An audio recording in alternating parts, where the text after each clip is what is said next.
పాడేద స్తుతి గానము.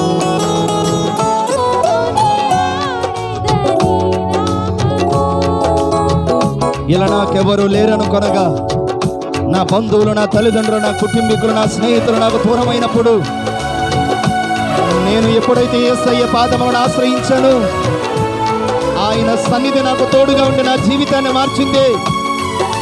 ఈరోజు నీ జీవితమును కూడా మార్చగల దేవుని దగ్గరికి నీవు వచ్చావు.